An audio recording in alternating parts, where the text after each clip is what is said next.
coming from a country where the culture for return to work were globally absent. We had a very, very good and comprehensive health system. Can say same things about our systems of benefits. But we had that strange culture about people suffering from disability or chronic disease, that strange culture that those people had to be protected against the labor market and that giving benefits was enough. And this idea lasts until beginning of year 2000, when the expenditure in invalidity almost doubled in a decade. And then you know how politician works. They have to be just on the cliff to see the hole. And there were a very big hole, the hole of an unsustainable scheme for disability benefits. So this leads us to a change of paradigm, but a much more global change of paradigm, because, you know, of course, I'm speaking about my experience in terms of disability insurance, but this paradigm is much more larger. So we have made a very long journey, and my first talk of the day will be about this journey.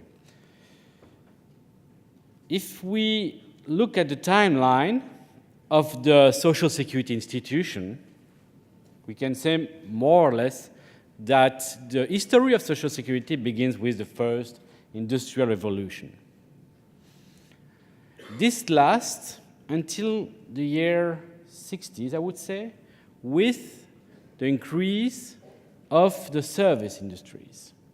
And we know now a third very big evolution, and we would say revolution, it's the gig economy and its impact about our social security systems. Of course, with this timeline, you can link a bunch of health problems. The first health problem in relation with the first industrial revolution were mainly professional disease and work accident.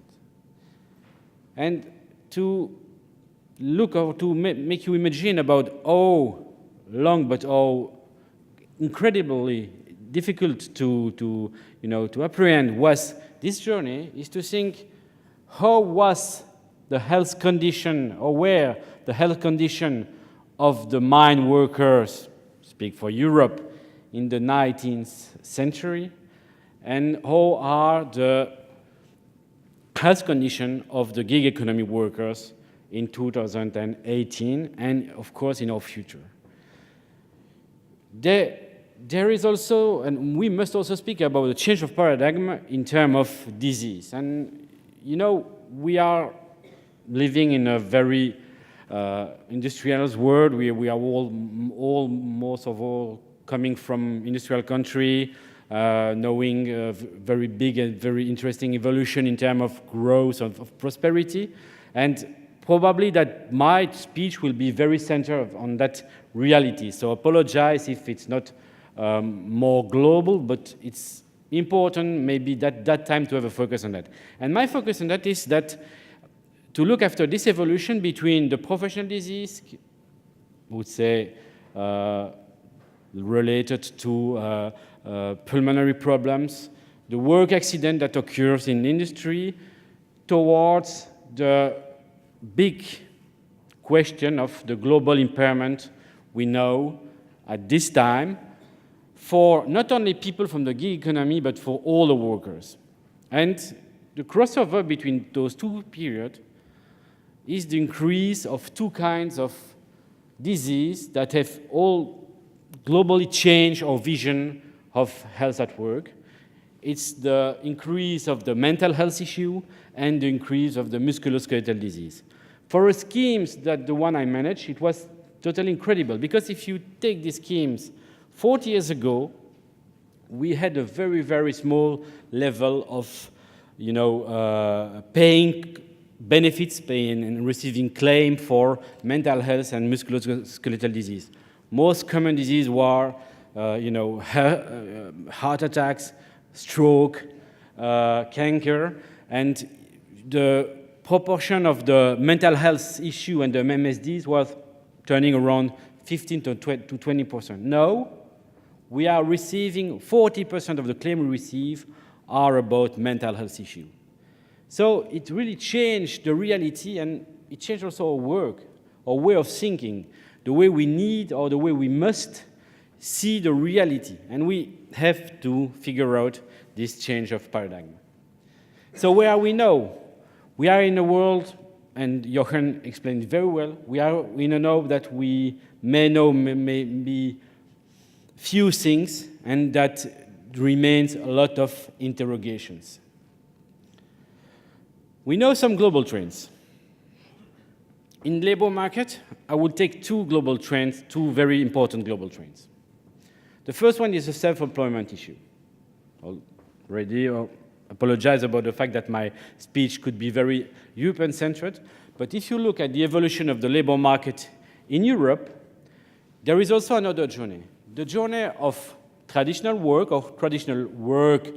agreements to more and more people working as self-employed. And that's this challenge of the work that is disappearing. I don't believe in it. And many people and many scientists say that probably in the next year there will be more employment created than destroyed by artificial intelligence and by the new way of working. So let's forget, or let's put aside the idea of the end of work. But the work is totally transformed, and we are working less and less in global companies, or we are working more and more in global companies, but as self-employed. If you take the biggest telecom company in Belgium, used to be 30 years ago a public company with civil servants. Now, there is a proportion, it has been privatized like many companies, many telecom companies in Europe. Now, if you take the structure of their employment policy, there is 70% of contract workers and 30% of self-employed workers. It's a total revolution which changed also everything in the way they have to organize their human resource policy. The other question is the gig economy, not only in terms of proportion of the gig economy. Even in Brussels, my city, Uber and Deliveroo, to put together, are the second private employer in the city. But it's not a general reality. It's just to, make some illustration about how gig economy can transform the economy of a city like my city, but I won't take this example. Of course, gig economy remains a very, I would say, low level of activities, small level of activities, complementary additional activities, but activities at least. The way we should consider the gig economy is the way it transforms the work. Many people are working more and more people are working as in gig economy, but in traditional economy. This means that the influence of the gig economy is much broader than itself. And it's very important to take it into account about if we want to have this global view about how the work is evolving. The other very big important global trends concern health. And I always like to have some kind of disruptive speech in Congress about disabilities, because that's a sentence I don't like to pronounce it because it could, appear like a stigmatization. But I would say that we are too long and too often seeing disability as a functional and physical question. And the idea, the problem of the disability is that this little bit too narrow vision make us forget that impairment, and the question and the definition of impairment is much more important for myself, and I would prefer to speak about impairment. Impairment not only concern the functionality of your body, but more and more also the mind, your mind. And beside of this mental health issue, there is another issue. It's the issue of the chronic disease. Because many people, and it's very important to help them, to support them, many people suffer from inborn disabilities. But if you look at the global population of a country, the people suffering from impairment that occurs after the beginning of the work career is much bigger. I have this example about what I said, the blind spot of the disability, and taking into account, we have done a lot of work with those people in Belgium in last month, the question of the survivor of cancer. Many survivors of cancer will cure. There is an incredible improvement in the health life expectancy for cancer survival, but barrier remains. Let's imagine how it is difficult in our countries for someone having survived to a cancer to have mortgage, to have life insurance, and many barriers that still occurs in the companies. We study few years ago, and we should probably renew this study. We make a comparison for the return to work for women having suffered breast cancer between Sweden and Belgium. 15 years ago, the rate of return to work of Swedish women was 5 weeks. In Belgium, it was 27 weeks. For the same disease, the same worker, the same work conditions. It shows that those barriers are mainly mental barrier and stigmatization barrier. There is no objective reason to deny a cancer survivor to return to work. But we have to admit, especially in Belgium, but in many countries, that it remains a lot of stigmatization of people having suffered from a cancer. The other global trend very important in terms of health is the question of the healthy life expectancy. We have, and we'll come back about the sustainability of social security, we have had in Belgium a very huge debate about the pension issue and the question of the rising of the retirement age. Like many countries, we decide to rise this age from 65 to 67. But in the meantime, we had a look about the employment rate of older workers.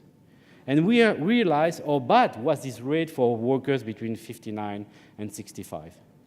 And so that was a debate I had with my colleagues from the pension agency. We say, okay, let's put things together. You decide to rise the retirement age to 67, but in the meantime, you don't find solution to rise the rate of employment for people from 69 to 67. What will happen? Just a shift from the pension scheme to the invalidity schemes. And so we have to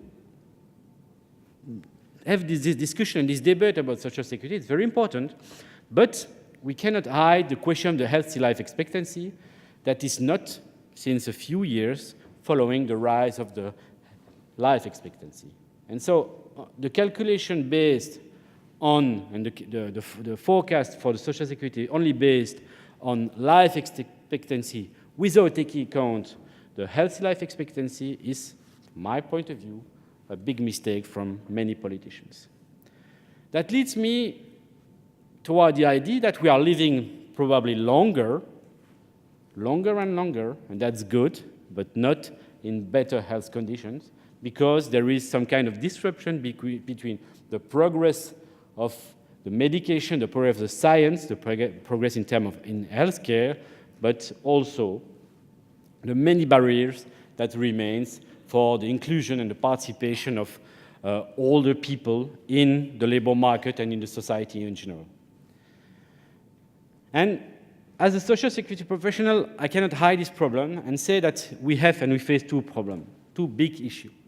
The first one is sustainability. We cannot provide and we cannot finance systems based only on benefits and without any reflection, any initiative in terms of participation and inclusion. That's the first idea.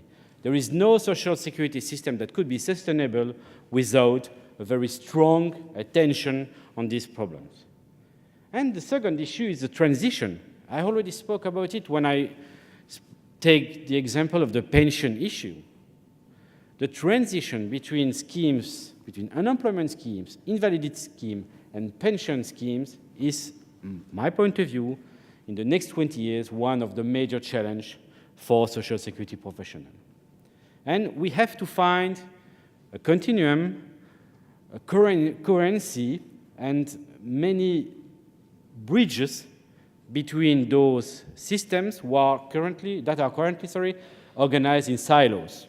Many social securities know this question of silos. You get pension, you get unemployment, you get invalidity system, and sometimes you get one only agency to manage all of that, but with separated department, or you get, in most of countries like mine, one scheme, one agency, and all the problem you can have with such an organization. I think that no global company will organize itself like Social Security Administration do. And that's not their fault, that's not my fault, even if I participate to this problem. It's because Social Security was built on this principle, and that were right principle 100 years ago and probably 50 years ago. It was a need to have such an organization. But the question we have to ask ourselves is that with all this change of paradigm, all the change we know in the labor market, is this organization still the good one? The other problem is inside the scheme, and what I call the traditional social security paradigm. You got one social risk, people covered, and then they get benefits. That's the way we still organized many social security schemes, and that's, I would say, a good way. But is this a sufficient way? That's a question I will try to answer in the next minutes. I will take a short story to give an example not only about the way we should organize Social Security, but the way we should look after the current labor market. That's the story of Don Lane.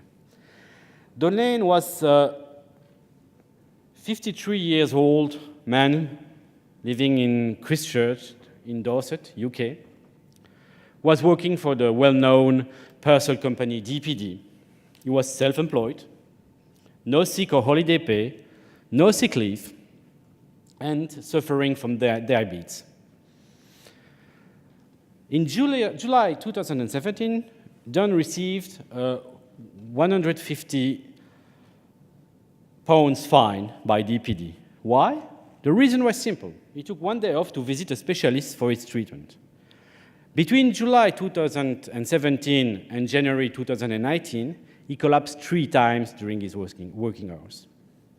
Don was afraid of getting fined again, and according to his widow, he missed several medical appointments because he was not allowed to take day off for these appointments. Don finally died on 4th January 2018 after a fatal diabetic coma. What does this story tell us? What tells this story to us? First, that there is a very, very strong linkage that we sometimes miss between health, work, and social security. Don is an example of the unhealthy workforce we have now. The economic crisis affects the workforce health, but we have also now a very, very huge increase of the productivity since decades, and this has, of course, an effect on health condition. Look at the work Don has done, before he died for DPD, and look how was this work 40 years ago. In terms of productivity, there is no, relation between what people working in logistics was working 40 years ago, the way they were working 40 years ago, and the way we're working now. The idea of having a global company like DPD, 40 years ago, a global company like DPD using self-employed as, normal worker was totally unimaginable 40 years ago. But in the meantime, and I would come back on this and come back on this, we are asking more and more to people, to workers in terms of productivity, but we are giving them worse work conditions. And that's a very important idea when you take it into account. There is the usual challenges. Of course, prevention. There were no prevention in Dun's case, just no prevention. No prevention policy. Why? Because he was self-employed. And so because he was self-employed, DPD just considered that they had no obligation in terms of prevention towards Don. No obligation in terms of workplace prevention, but no obligation in terms of health prevention. That's just unimaginable, but it occurs in a very industrialized, prosper and growth country like UK. So it's not a story of a worker in Bangladesh or in Vietnam. It happened in UK, the home, one of the home of the social security. This question of the healthy aging and the healthy working condition, taking always the idea of Don, is very important. Because if you do not make the bridge between the working condition you offer to your worker and their health condition, that leads to drama like this one. But it also, and it's, a question of rights and obligation, it also create all the question, all the issue about the retention and the return to work. As we live in a new world of work, it means new challenges. Let's put the story of Don a little bit apart right now. And could we have a small reflection about digitalization and home working? 10 years ago, home working was seen as one of the biggest progress in terms of improving work condition. What brings us home working? No transportation, less congested city, organizing your own schedule, combining, your family life and your working life. And we have all, for a long time, even in my institution, and we are currently still do that, we have seen home working as some kind of paradise for workers. But now, let's have a look at some debates in the world of companies. The digitalization detox, the right to disconnect. What brings the combination of digitalization and home working? It's all this question of and I let it on the shelf or on the table. We bring our work instrument. Many of you, me, we are bringing our main and more important work instrument everywhere, every time.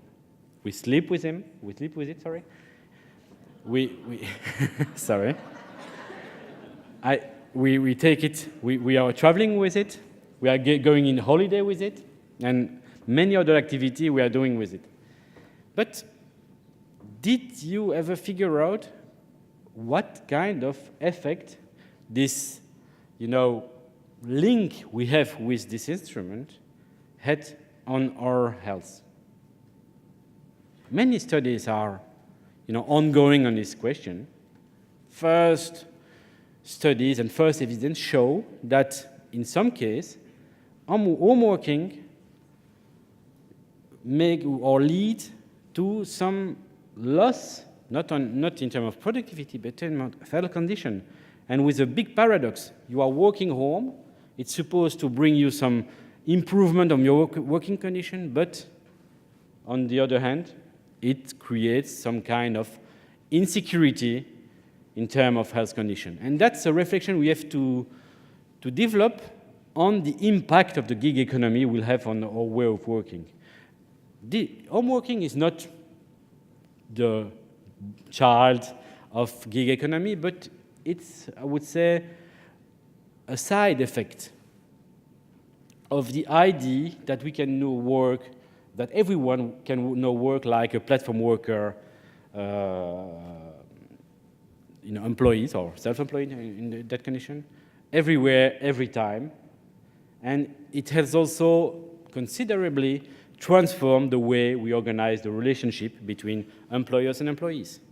And to certain, on certain occasion, we could say that we are now, especially in gig economy, but with all the development of the self-employment in the world, we are not now turning back on the way we organize the economy or relationship between employers and employees in the 19th century in Europe.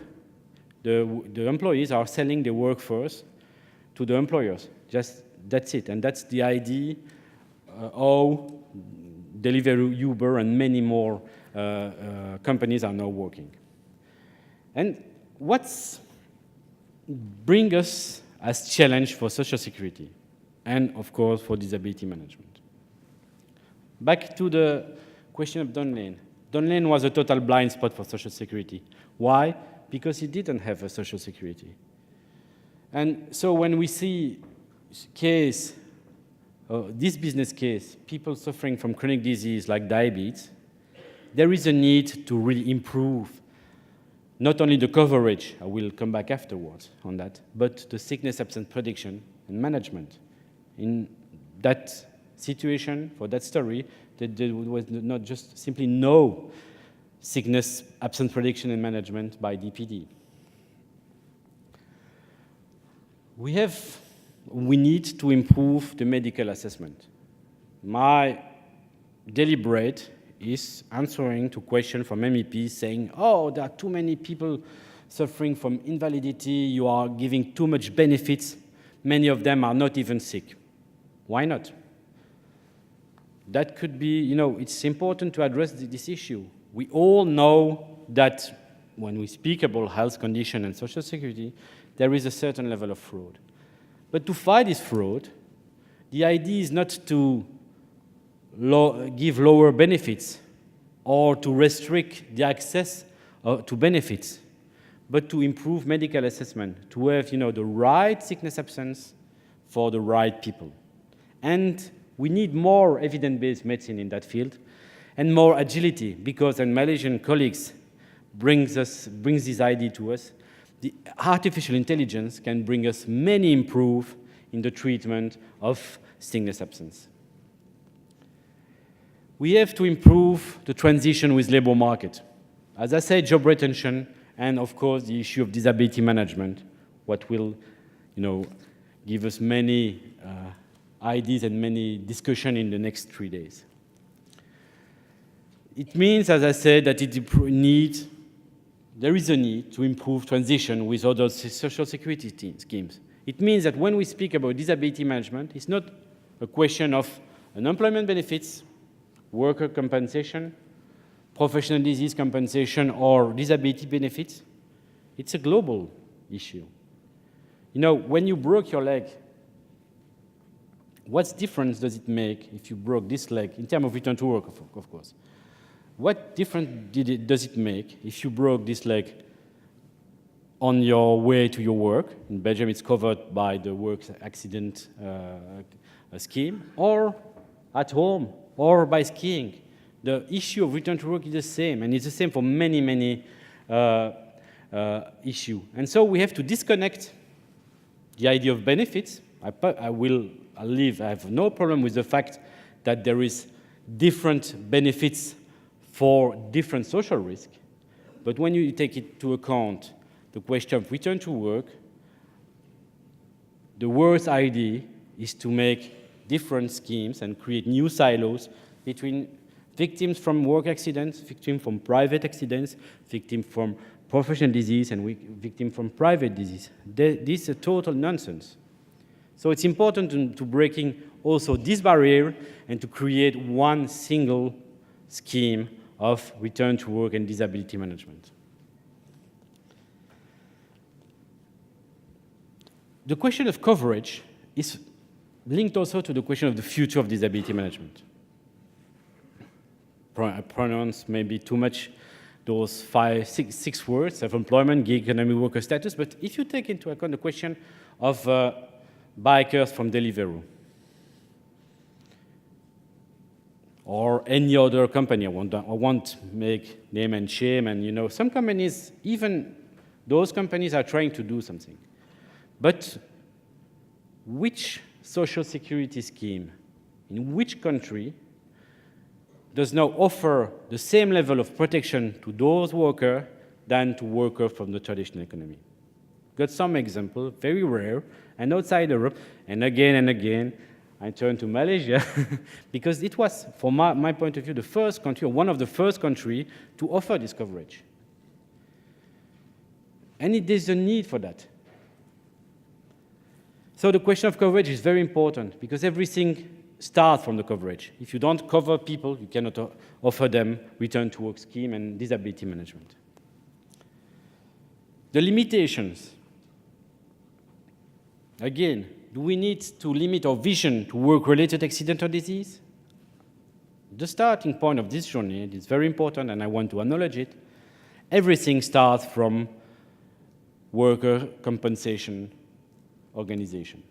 So everything starts from it. And it's important to acknowledge it and to say a big thanks to people from this sector who had that vision that it was important to support people to return to work.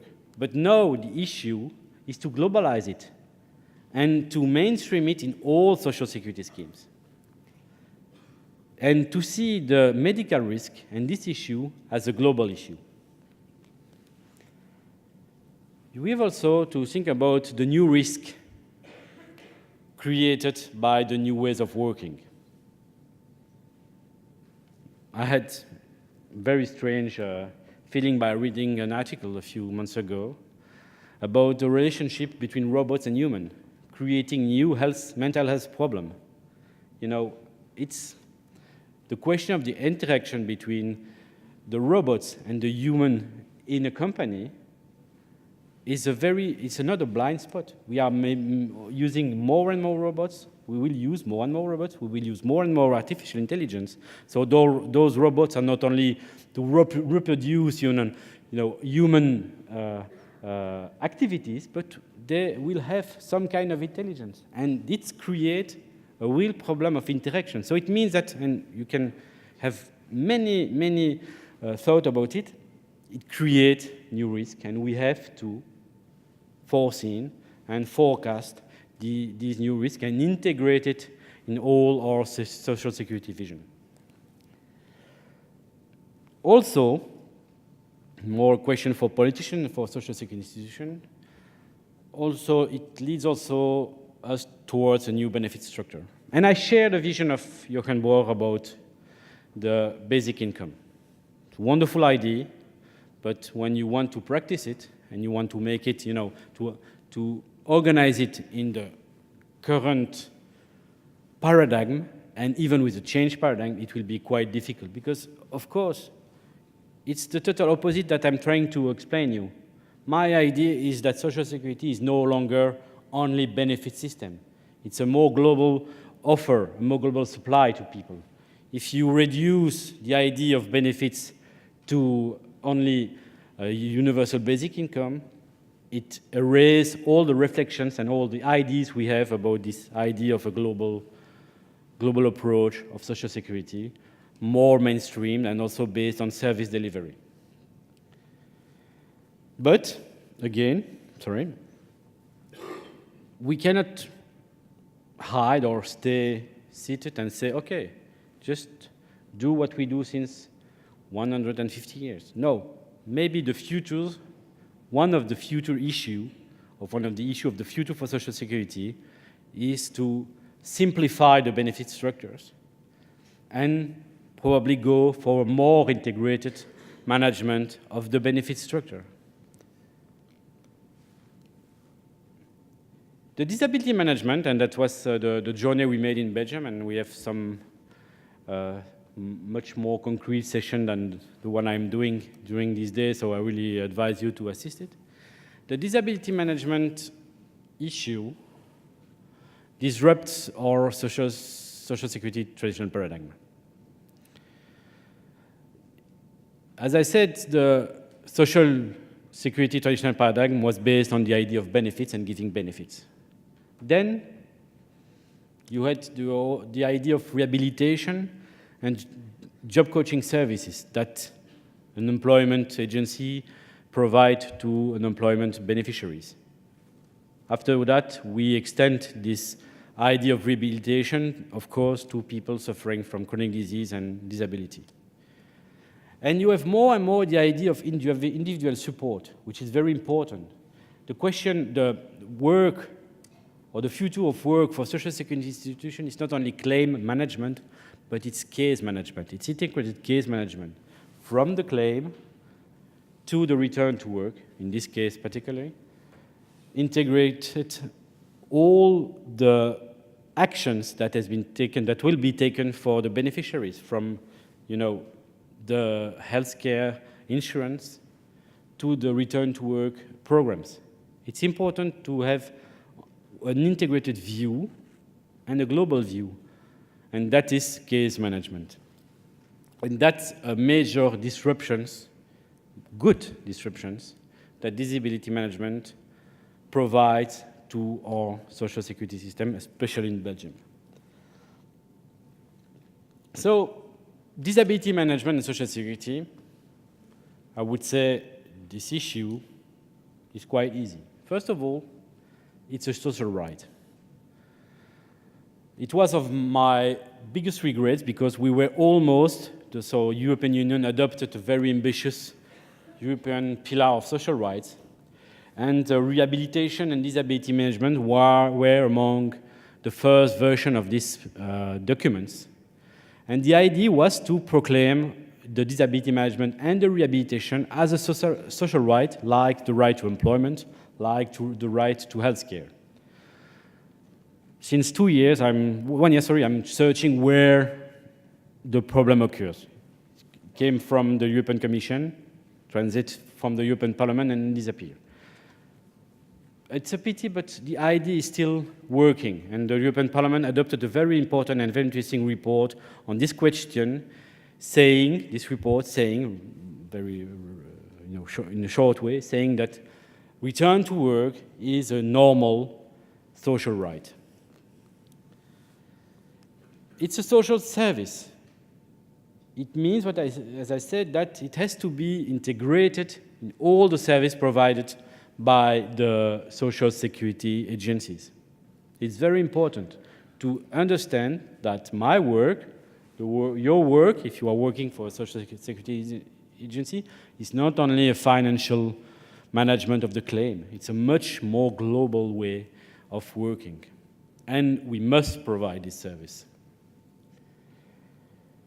So it's a long journey we try to make in Belgium for just the benefits providers to a global providers with all our partners from hospitals, mutual benefit societies, and I won't give you a lesson about the social security system in Belgium. It's much too complex, and I need at least 3 or 4 days to explain it. But let's say with all our partners, that's the journey we are trying to make, including, and it's very important, the health and work partners. Because social security is not limited to providing benefits. It's also working with many partners, and that's a reason why we're working since a few years to reinforce the cooperation between the occupational therapist, the insurance therapist, and the GPs and, I would say, normal doctors. It's very important because the question of the management of the medical file is sometimes a very huge obstacle for the return to work process. So we need for a new paradigm. We need for a new paradigm that I would resume like this. The question of disability, care, return to work, benefits are silos. We just have to group it in one vision with something to link it. And you can call it rehabilitation as not only a medical scheme, but a global scheme, or disability management. And today I will use this term because I think it's much more visible and much more understandable than rehabilitation for everyone, you can say that now, for many social security agencies, disability management is this link between all their normal jobs. Thank you very much.